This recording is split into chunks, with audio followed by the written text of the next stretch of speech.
അവസാനം അങ്കിൾ തന്നെ തുടങ്ങി. അല്ല സഞ്ജു, നീ മുമ്പൊരു ജോലിക്കാരൻ പറഞ്ഞിരുന്നില്ലേ ചെന്നൈയിൽ എന്തോ മറ്റോ? അവിടെ ഒരു ആഡ് ഏജൻസി ഉണ്ട്. എന്താച്ചാ? അല്ല, ഞങ്ങളിങ്ങനെ ആലോചിക്കുമായിരുന്നു, നിനക്കൊരു ജോലി കിട്ടിയിട്ട് വെറുതെ ഞങ്ങളായിട്ട് അത് കളയണമെന്ന്. അത് ഞാൻ അച്ഛനോട് അന്നേ പറഞ്ഞല്ലേ, എന്നിട്ട് അച്ഛൻ തന്നെയല്ലേ എന്നെ വിടാത്തേ. എന്ത് ചെയ്യാനടാ, ഞാനൊരു ട്യൂബ് ലൈറ്റായി പോയില്ലേ.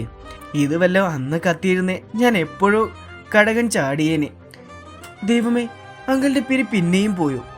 അച്ഛനപ്പോൾ ശരിക്കും എന്താ അറിയണ്ടേ? നിന്റെ ജോലിക്കാരൻ പറ, നിനക്ക് ഇനി വേണേലും അവിടെ ജോയിൻ ചെയ്യാൻ പറ്റുമോ? അതൊക്കെ പറ്റും. ഈ മാസത്തിനകത്ത് എപ്പോഴും പോയി ജോയിൻ ചെയ്യാം. എൻ്റെ ദൈവങ്ങളെ, നീ കാത്തു. അപ്പം എൻ്റെ പൊന്നുമോ, നാളെ രാവിലെ തന്നെ പെട്ടിയും കിടക്കെ എടുത്ത് ഇറങ്ങിക്കോ. എങ്ങോട്ട്? വേറെ എങ്ങോട്ട്? ചെന്നൈയിലേക്ക് തന്നെ.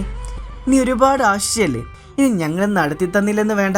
പിന്നെ എപ്പോഴും എന്നെയോ നിന്റെ അമ്മയെ കാണും നിനക്ക് തോന്നുവാണേ നീ എന്നോട് പറഞ്ഞാൽ മതി, ഞാൻ നിന്നെ അങ്ങോട്ട് വന്ന് കണ്ടോളാം എന്ന് വെച്ചാ. ഓഹോ, അപ്പോൾ നിനക്ക് ഞാൻ എത്രയും പണ്ട് മനസ്സിലായില്ലല്ലടാ. ഇനി ഞാൻ ശരിക്കും മലയാള ഭാഷ പുറത്തെടുക്കണമായിരിക്കും. ഞാൻ പറഞ്ഞെന്ന് വേണ്ട, മര്യാദയ്ക്ക് നാളെ രാവിലെ നീ സ്ഥലം വിട്ടോണം. അല്ലാണ്ട് വെറുതെ എന്നെ കൊണ്ട് പടിയടിച്ച് വായ വെപ്പിക്കേണ്ട. അച്ഛാ! സഞ്ജു ചാടി എണീറ്റ് നോക്കുമ്പോൾ ദേ എണീറ്റ് നിൽക്കുന്നു എൻ്റെ അച്ഛന്. സഞ്ജു, നീ ഒന്ന് വാ, നമുക്ക് കുറച്ചു നേരം അങ്ങോട്ട് മാറി നിന്ന് സംസാരിക്കാം. അതെന്താ അങ്ങനെ? ഇനി വല്ല ദേഹോദ്രവവും? ഇനിയിപ്പോൾ 2 കിട്ടാൻ അങ്ങേർക്ക് വിധിയെങ്കിൽ കിട്ടട്ടെ. അപ്പോഴേക്കും അച്ഛൻ സഞ്ജുവിൻ്റെ തോളിൽ കൈയിട്ട് പുറത്തേക്ക് കൂട്ടിക്കൊണ്ട് പോയിരുന്നു. പാവം അങ്കിൾ ഇവിടെ ഇപ്പോഴും ക്രാവി ഇരിപ്പാ. ഇത് വല്ല നേരത്തെ അറിഞ്ഞു ഞാൻ വെറുതെ കഷ്ടപ്പെടില്ലായിരുന്നടി കൊച്ചി. അതിന് അങ്കിൾ എന്ത് കഷ്ടപ്പെട്ടു? പിന്നെ അല്ലാണ്ട് കടയിലെ കണക്കൊപ്പും കൊണ്ട് ഞാൻ തേരാപ്പാരം നടന്ന് വെറുതെയാന്ന് നിന്റെ വിചാരം? അതെനിക്ക് പാവം നമ്മുടെ നിരഞ്ജനും തനുമോളും അതുങ്ങൾ രണ്ടും ഞാൻ കൊടുത്ത ബുക്കിൽ ഓരോന്ന് എഴുതി പഠിച്ചു. അങ്ങനെ വല്ലതും ആണേലും നിങ്ങൾ ഞാൻ മനസ്സിൽ ചിന്തിക്കും മുമ്പ് രണ്ടും കൂടി മാനത്ത് കയറി കൊത്താൻ നിൽക്കുമല്ലേ. അയ്യോ, അങ്കിളിന് ഇനിയെങ്കിലും മതിയാക്കിക്കൂടെ? അങ്കിളെ, ഈ നാരദന്റെ പണി. അങ്കിളൊരു നോട്ടം. നിന്നെയൊക്കെ രണ്ടത്തിനെയും കെട്ടിക്കാൻ നടന്ന് ഞാൻ ഇതൊക്കെ കേൾക്കണം. എല്ലാം നിന്നെയെന്ന് പറഞ്ഞിട്ട് കാര്യമില്ല. ഒക്കത്തിന് നിന്റെ അച്ഛൻ ഒറ്റ ഒരുത്തനെ കാരണം. അതങ്ങനെ 100 നാവല്ലേ അവന് പെൺമക്കളെ പറ്റി പറയുമ്പോൾ. കശ്മരൻ, അതൊക്കെ വിശ്വസിച്ച് പാവം ഞാനൊരു മണ്ടന്. വായിൽ വിരട്ട കടിക്കില്ല പോലും. എന്നിട്ട് ഒരുമാതിരി ഓടിച്ചിട്ട് കടിക്കണം ഡോബർമാനെ വാങ്ങിയത് പോലുണ്ട്. അങ്കിളെ, നിന്നെ താങ്ങിയതില്ലടി കൊച്ചേ, ഞാൻ എൻ്റെ അവസ്ഥ പറഞ്ഞതാ. നിനക്ക് വല്ല അറിയോ? ആ 2 മുതലുകളെ നോക്കി ഞാനും ലതയും പാടുപെട്ട് അതൊക്കെ നീയും നിന്റെ ചേച്ചിയും വരുമ്പോൾ മാറുന്ന ഞാൻ വിചാരിച്ചേ. പക്ഷെ ഇപ്പോൾ നിന്റെ എല്ലാവൻ്റെയും പോക്ക് കണ്ടിട്ട് എനിക്ക് പണി കിട്ടുന്ന എല്ലാ വഴിയും ഞാൻ കാണുന്നുണ്ട്. ഞങ്ങൾ അങ്ങനെ ചെയ്യില്ല അങ്കിളെ. അങ്കിൾ എന്താ ഇങ്ങനെ? മിണ്ടരുത് നീ. ഒരു തെറ്റും ചെയ്യാത്ത എന്നെ നീ സിഗരറ്റ് കുടിക്കാവളാ നീ. അയ്യോ, അത് ഞാൻ ഒറ്റയ്ക്കല്ലെന്നേ, ഞാനും സഞ്ജുവേട്ടനും കൂടി സ്കെച്ച് ഇട്ടതാ. എന്തിന്? എൻ്റെ മൂക്കിൽ പഞ്ഞു വയ്ക്കുന്ന കാണാനും. ഞാൻ ഒന്ന് നോക്കി ഇളിച്ചു. അല്ല അങ്ങനെ ഇതിൻ്റെ പേരിൽ ഞങ്ങളുടെ കല്യാണക്കാരുമൊന്നും വേണ്ടെന്ന് വെക്കോ?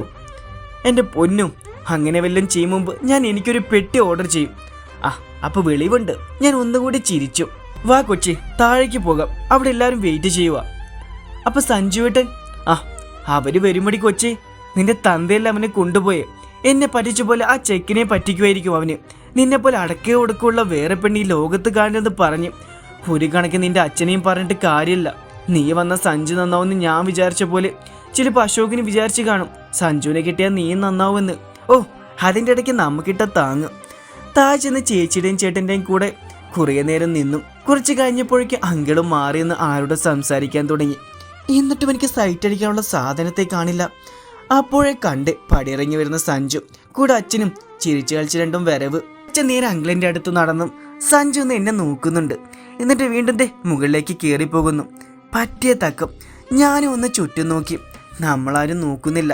നേരെ വെച്ചു പിടിച്ചു മേലോട്ട് ഓടി വന്ന സഞ്ജുവിൻ്റെ മുറിയുടെ വാതിലിനരികിൽ എത്തിയപ്പോഴേക്കും കയ്യിൽ പിടിച്ചാരോ എന്നെ ഉള്ളിലേക്ക് വലിച്ചെടുത്തു. ഒന്ന് നോക്കും മുമ്പേ അവൻ എന്നെ മുറുകെ കെട്ടിപ്പിടിച്ചിരുന്നു. എന്നിട്ട് പെട്ടെന്ന് വിട്ടുമാറി എൻ്റെ കയ്യിലൊരു ഫോൺ വെച്ച് സഞ്ജു. നമ്പർ താടി പെട്ടെന്ന്. അപ്പോൾ നിങ്ങൾ ശരിക്കും പോവാ നാളെ? ആദ്യമായി കണ്ണിലൊരു നോവ് പടരുന്ന പോലെ എന്നെ നോക്കിക്കൊണ്ട് സഞ്ജു തലയാട്ടി. അപ്പോഴേക്കും അവൻ്റെ ഇടത് കൈ എൻ്റെ കവിളിൽ തഴുകുന്നുണ്ടായിരുന്നു. ഇനി നിന്റെ അടുത്ത് കണ്ട എന്നെ അപ്പോൾ നാട് കടത്തുന്ന ഓർഡർ. എന്തായാലും അത് വേണ്ട, കുറച്ചു നേരം കൂടിയെങ്കിലും ഞാനിങ്ങനെ കണ്ടോട്ടെ. അവൻ്റെ ശബ്ദം ഇടറുന്ന പോലെ. വേറെ എന്തോ പറഞ്ഞു അച്ഛൻ? എന്തൊക്കെയോ പറഞ്ഞു. ഒക്കെ നിന്നെ പറ്റിയാ. നീ അത്ര പാവമൊന്നുമല്ല, അനുസരണയ്ക്ക് കുറവാ. ചിലപ്പോൾ എന്നെ ഒരുപാട് ബുദ്ധിമുട്ടിക്കും. അതൊക്കെ നിന്നെ ഇഷ്ടം കൊണ്ടാ. അങ്ങനെ ഒരുപാട്. പക്ഷേ അതിന്ന് എനിക്കൊക്കെ മനസ്സിലായി ഒന്നാ, നിന്നെ ഓർത്ത് ഒരുപാട് ടെൻഷൻ അടിക്കുന്നുണ്ട് ആ മനുഷ്യന്. അതുകൊണ്ട് പിന്നെ ഞാൻ പറഞ്ഞു, മാം വെറുതെ പേടിക്കണ്ട. അവളെന്നെ കൊല്ലാൻ നോക്കാത്തിടത്തോളം കാലം ഞാൻ അവളെ സ്നേഹിച്ചു കൊല്ലുന്നു. അപ്പോഴേക്കും ഒരു ചുടുചുംബനം എൻ്റെ നെറ്റിത്തടത്തിൽ പതിഞ്ഞിരുന്നു. അവിടെ പൊള്ളുന്ന പോലെ. ഇനി ഇതാരും കാണ്ടലച്ചു. നീ പൊക്കുത്തായി, ഞാൻ പിറകെ വരാം. പോകാൻ തുടങ്ങുമ്പോൾ ഒരു സംശയം. അല്ല മനുഷ്യ, ഇനിയിപ്പോൾ ചെന്നൈയിലേക്ക് ആയോണ്ട് നിങ്ങളുടെ ഫുൾ ടൈം തണ്ണിയായിരിക്കോ? ഷെയർ അടിക്കാൻ നീ ഒരുത്തി ഉള്ളപ്പോഴും? ഇല്ല ലച്ചു. പെട്ടെന്നൊരു മുത്തം സഞ്ജുവിൻ്റെ കവിളിൽ കൊടുത്തു ഞാനോടി പടിയിറങ്ങി. എന്നിട്ട് നേരെ വന്ന് ഒന്നും അറിയാതെ മട്ടിൽ അച്ഛനെ ചുറ്റിപ്പറ്റി നിന്നു. അച്ഛൻ ആദ്യമൊന്നും മൈൻഡില്ല. പിന്നെ ഇടയ്ക്കൊന്ന് നോക്കിയ ഗ്യാപ്പിൽ ഞാൻ അങ്ങോട്ട് ചേർന്ന് നിന്നു. അല്ല പിന്നെ അത്ര മതി, അച്ഛനൊന്ന് ചിരിക്കാം. സഞ്ജു നല്ല പയ്യനടി, ഞാൻ അന്നേ പറഞ്ഞില്ലേ. അപ്പം തന്നെ വന്ന് ഫോണിലേക്കൊരു കോള്. പക്ഷെ എടുക്കും മുമ്പ് തന്നെ അത് കട്ടായി. തിരിഞ്ഞു നോക്കിയപ്പോൾ ഫോണും പിടിച്ച് പടിയിറങ്ങി വരുക സഞ്ജുവേട്ടൻ നിറഞ്ഞ പുഞ്ചിരിയോടെ. ടിങ്. നോക്കുമ്പോൾ ഫോണിലേക്ക് ഒരു മെസ്സേജ്. ഒരു മയത്തിലേക്ക് വാറ്റടി. സദാചാരക്കാർ കണ്ട എന്നെ ഇപ്പം തന്നെ ചവിട്ടി പുറത്താക്കും. പക്ഷെ എന്തൊക്കെ പറഞ്ഞാലും അങ്ങനെ വാറ്റാതിരിക്കാൻ പറ്റില്ലെന്നേ. അങ്ങനെ ദിവസങ്ങളും മാസങ്ങളും വർഷങ്ങളും ഓടി മറിഞ്ഞു. സഞ്ജു ഇപ്പം ചെന്നൈയിലും. ഇടയ്ക്കൊന്ന് നാട്ടിൽ വരാൻ പോലും ഞങ്ങളുടെ സദാചാരക്കാർ അനുവാദം തന്നിട്ടില്ല. അതിടയ്ക്ക് ചേച്ചിക്കും ചേട്ടനും ഒരു വാവ കൂടിയായി. ഇനിയിപ്പോൾ എൻ്റെ കാര്യത്തിൽ തീരുമാനമുണ്ടാക്കാൻ ഒരു ജോലി ഒപ്പിക്കണമല്ലോ ഈശ്വര. നോക്കുമ്പോണ്ട് കണക്ക് ബുക്കുമായി വരുന്നു നാരദൻ. അങ്കിൾ ബംഗാളി ലീവാണത്രേ. കണക്ക് ചെയ്താൽ നമ്മൾ തന്നെ വേണം. എന്നാൽ പിന്നെ ഈ പണി സ്ഥിരമായി ഞാൻ തന്നെ ചെയ്യാൻ അങ്കിളെ. അങ്കിൾ ആ ബംഗാളിക്കാരെ പിരിച്ചു വിട്ടേക്ക്. ആഹാ ഇത് നീ എന്ന് പറയുന്നു നോക്കി. നീ തെറ്റിച്ച കണക്കൊക്കെ തിരുത്താതെ വെച്ചേക്കുമായിരുന്നു ഞാൻ. ഓഹോ, അപ്പോൾ അതും കണ്ടുപിടിച്ച. എന്തായാലും ഞാൻ ബംഗാളിയെ പിരിച്ചു വിടുന്നില്ല. അവനവിടെ നിൽക്കട്ടെ. തൽക്കാലം എൻ്റെ റൂൾ എടുത്തു. എന്നിട്ട് കട മൊത്തം നീ അങ്ങനെ നോക്കിക്കോ. അപ്പം അങ്കിള്, എനിക്ക് പ്രായടി കൊച്ചേ. അല്ലെങ്കിലും ഞാനും നീയും കൂടി ഒരു കടയിൽ ശരിയാവൂല. എന്നിട്ട് എൻ്റെ കല്യാണം മിണ്ടുണ്ടെന്നോ നോക്ക്. എന്നാൽ പിന്നെ സഞ്ജുവിനോട് വരാൻ പറയല്ലേ. പിന്നിൽ വന്ന് നിൽക്കുക അച്ഛന്. പിന്നെ തീരുമാനമൊക്കെ പെട്ടെന്നായി. ട്രാൻസ്ഫർ മേടിച്ച് പറന്നെത്തിയല്ലേ സഞ്ജു. അങ്ങനെ സ്വന്തം കല്യാണത്തിന് വേണ്ടി ഞാനും കെട്ടിയൊരുങ്ങി ഇറങ്ങി. എടുത്താൽ പൊങ്ങാത്തൊരു സാരി. സഞ്ജുവാണിൽ ഒരു ഒട്ടിപ്പൂമുണ്ടിൻ്റെ ധൈര്യത്തിലും. അല്ല മനുഷ്യ, ആരെങ്കിലും പിടിച്ചു വലിച്ച അതിങ്ങനെ ഊരിപ്പോവോ? അതിനിടയ്ക്ക് മനുഷ്യൻ്റെ തുണി ഉരിയുന്നതാ ചിന്ത. ഒന്ന് രാത്രി ആയിക്കോട്ടെ, അപ്പോൾ ഇതിനുള്ള മറുപടി ഞാൻ തരാമടി വടയക്ഷി. നിന്റെ കെട്ടിയോളടാ കോഴിക്കോല. ആരാടി നിന്റെ കോഴി? അങ്ങനെ എൻ്റെ കൈയെ പിടിച്ച് നിൽക്കുന്നു. എൻ്റെ കൈയെ കടിക്കാൻ വാ തുറന്ന് നോക്കുമ്പോൾ നാട്ടുകാർ ഉൾപ്പെടെ എല്ലാവരും നോക്കിയെന്ന് ചൊറിയുക. അച്ഛനും അമ്മയ്ക്കൊക്കെ വേറെന്തോ വികാരങ്ങൾ. പറയുമ്പോൾ അവർ രക്ഷപ്പെട്ടല്ലോ. പണി കിട്ടിയത് അങ്കലിനും. അല്ല, എല്ലാവരും കൂടി നന്നാവും കരുതി പിടിച്ചെങ്കിൽ കെട്ടിച്ചല്ലേ. ആര്?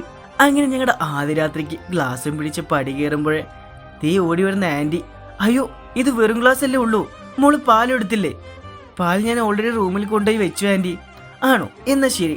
അല്ലാണ്ട് പിന്നെ പാലൂടി കുടിച്ച പിരിയെന്ന് പറയാൻ പറ്റില്ലല്ലോ. മെല്ലെ ഞാൻ സഞ്ജുട്ടിൻ്റെ മുറിയുടെ വാതിൽ അങ്ങോട്ട് തള്ളി തുറന്നു. എൻ്റെ കണവനുടെ 3/4 ടീഷർട്ടും ഇട്ട് എന്തൊക്കെയോ അരിച്ചു പെറുക്കുക. എന്നെ കണ്ടത് ഒരു ലോഡ് പുച്ഛവും. അയ്യോ നീ എന്താടി സാരിയിൽ? നിനക്ക് വേറൊന്നും കിട്ടിയില്ലേ? അത് പിന്നെ സിനിമയിലെ നായകനൊക്കെ ഫസ്റ്റ് നൈറ്റിൽ സെറ്റ് സാരി തന്നെ വേണ്ട മനുഷ്യ, അതുകൊണ്ട് കൊടുത്തതാ. എന്തോന്ന്? ലതാൻ്റെ ഉടിപ്പിച്ചതാ മനുഷ്യ. എൻ്റെ ക്ലാസ് ഇവിടെ ഇരിപ്പുണ്ട്. നിങ്ങൾ സാധനം സെറ്റാക്കി വാ, ഞാൻ അപ്പോഴേക്കും ഇതൊന്ന് മാറ്റിയിട്ട് വരാം. അപ്പം തന്നെ വാഷ്റൂം കയറി ഞാനൊരു 3/4 ഇട്ട് പുറത്തേക്ക് ചാടി. ഹായ്, സഞ്ജു എല്ലാം ഒഴിച്ച് റെഡിയാക്കി വെച്ചിട്ടുണ്ട്. പോരായിട്ട് കയ്യിലൊരു ഗ്ലാസും പിടിച്ചൊരു ബാലങ്കിയെന്നായിരുന്നു നോട്ടവും. എന്താ ഇപ്പം ഇങ്ങനെ നോക്കാൻ? സത്യം പറ മനുഷ്യ, ഞാൻ അല്ലാതെ നേരത്തെ നിങ്ങൾ ഇതെങ്ങാനും എടുത്ത് അടിച്ചാ? നോക്കുമ്പോൾ ചിരിച്ചുകൊണ്ട് എൻ്റെ നേരെ പാഞ്ഞു വരുക സാധനം. ചുമരിൽ എന്നെ ഇടിച്ചു നിർത്തിയിട്ടൊരു ചോദ്യം. എന്താണ്, സ്മെല്ലുണ്ടോ? സ്മെല്ലില്ല, എന്നാലും. അപ്പോഴേക്കും അവൻ എൻ്റെ ചുണ്ട് കവർന്നെടുത്തു. പാവം പച്ചയാ, വെറുതെ തെറ്റിദ്ധരിച്ചു. ഞാൻ വീണ്ടും ചുണ്ടടിപ്പിച്ചതും ഇടുപ്പിലൂടെ എന്നെ കൂരിയെടുത്ത് ബെഡിലേക്ക് വീണിരുന്ന സഞ്ജു എന്നെ തന്നെ കുറേ നേരം നോക്കിയെന്ന്. ആ മിഴികൾ എന്നും ഇങ്ങനെ കട്ടിക്ക് തന്നെ നിൽക്കണില്ലച്ചു. ഒരിക്കലും എനിക്ക് മുമ്പിൽ നീ തോറ്റു തരരുത്. ഒരുതരം ആവേശമായിരുന്നു ആ വാക്കുകൾക്ക്. അടുത്ത നിമിഷം സഞ്ജുവിനെ കീഴയാക്കി ഞാൻ അവൻ്റെ ചുണ്ടുകൾ എൻ്റേതാക്കിയിരുന്നു. നിമിഷ നേരങ്ങൾക്കുള്ളിൽ എന്നെയും കീഴടക്കിയിരുന്നു സഞ്ജു. 5 കൊല്ലങ്ങൾക്ക് ശേഷം. ഈശ്വര, എന്താ ഒരു ഒച്ച! ആരുടെ അലർച്ച കേട്ട ഞാൻ കണ്ണു തുറന്ന്. സഞ്ജുവേട്ടാ, ഒന്ന് എണീച്ച്. സഞ്ജുവേട്ടാ! സഞ്ജുവിൻ്റെ മേത്താണ് ഞാൻ കിടക്കണേ. കുലുക്കി വെച്ചിട്ടും എണീക്കൊന്നും നോക്ക് സാധനം. അവസാനം കൊടുത്തൊരു കടി കഴുത്തിൽ. അമ്മേ! കഴുത്തിൻ തടവി എണീക്കുവോ അവൻ. എന്തുവാടി പുല്ല്! മനുഷ്യ ഉറങ്ങാൻ സമ്മതിക്കില്ലേ? ഇത്ര നാൾ കൂടി ഇരുന്ന് മനസ്സമാത്തോട് ഉറങ്ങിയെന്നറിയോ? അതും ശരിയാ, അത്രയ്ക്കുള്ള പണിയല്ലേ ഞങ്ങൾ രണ്ടും ചേർന്ന് ഉണ്ടാക്കിയത്. നോക്കുമ്പോൾ അവൻ പിന്നെയും കണ്ണടിച്ച് എന്നെ കെട്ടിപ്പിടിച്ച് കിടക്കുന്നു. നിങ്ങളിവിടെ പിന്നെയും കിടക്കുകയാണ്. ഇത് പുറത്ത് ആരും കിടന്ന് കീറി വിളിക്കുന്നുണ്ട് മനുഷ്യ. അവൻ ചാടി എണീറ്റു. നിലത്ത് കിടന്ന തുണിയൊക്കെ എടുത്തിട്ട് ഞങ്ങൾ രണ്ടും ഇറങ്ങിയൊരോട്ടം. എന്താ പ്രശ്നം? സഞ്ജു മുറ്റത്ത് തന്നെ നിൽപ്പുണ്ട്. അപ്പവും പിന്നെ ഞങ്ങളുടെ 2 കുരിപ്പുകളും, അല്ലയും മഞ്ഞയും ഇരട്ടകളാട്ടാ, അതിലും വലിയ പരട്ടകളും. 3.5 വയസ്സേ ഉള്ളെങ്കിൽ എന്താ, അതുങ്ങളെ കൂടെ നിൽക്കാൻ 6 വയസ്സ് അപ്പൂപ്പൻ തന്നെ പേടിയാ. നോക്കുമ്പോൾ അപ്പ പിന്നെ നിന്ന് കീറി വിളിക്കുന്നു. എന്താ അപ്പൂ, എന്തിനാ മോൻ കരയുന്നേ? ഞങ്ങളുടെ സന്തതികളെ മാറി മാറി നോക്കിയാ ഞാൻ ചോദിച്ചേ. ആൻറ്റി, ഇനി ചോക്ലേറ്റ് കാണില്ല. ഈശ്വര, ഇനി ഇവളുമാരെങ്ങാനും രണ്ടിനെയും കുടിച്ചവളത്തെ വിശ്വസിക്കാൻ കൊള്ളില്ല. അല്ലി അന്ന, നിങ്ങളെങ്ങാനും കണ്ടോ പിള്ളേരെ അപ്പൂൻ്റെ ചോക്ലേറ്റ്? ഇല്ല ആൻറ്റി, അവന് നോക്കി എല്ലായിടത്തും, പക്ഷെ കിട്ടിയില്ല. ചേടാ, അപ്പൊ ഇത്ര കൃത്യമായിട്ട് പറയുമ്പോ പിന്നെ അതെവിടെ പോകാനാ? അതിനെന്താ, മോന് കൊച്ചിന് ചോക്ലേറ്റ് മേടിച്ചു തരാലോ. സഞ്ജു അപ്പോഴേക്കും മോന് കയ്യിലെടുത്ത്, ലച്ചു നീ ഒരു ഷർട്ടിങ് എടുത്തിട്ട് വാ, ഞാനിപ്പോൾ ഒരു ചോക്ലേറ്റ് മേടിച്ചിട്ട് വരാം. ഞാൻ ഓടി മുറിയിൽ ചെന്നപ്പോ ദേ എന്റെ വാലിൽ തൂങ്ങി നിൽക്കുക അല്ലി. എന്നിട്ടൊരു കള്ളച്ചിരിയും. പാവം അപ്പുവേത്തൻ. ഞങ്ങൾ കുറെ നോക്കി അമ്മേ, പക്ഷെ കിട്ടിയില്ല. ഓ, എന്തോ അത്ര വിശ്വാസം വരുന്നില്ല. അതും ഇവളെ നോക്കിയെന്ന് പറഞ്ഞ. മോളെ പറ, ശരിക്കും എന്താ അവിടെ നന്നേ, അമ്മ കേൾക്കട്ടെ. അത് ഞാൻ എൻ്റെ ചോക്ലേറ്റ് നോക്കിയപ്പോൾ കണ്ടില്ല.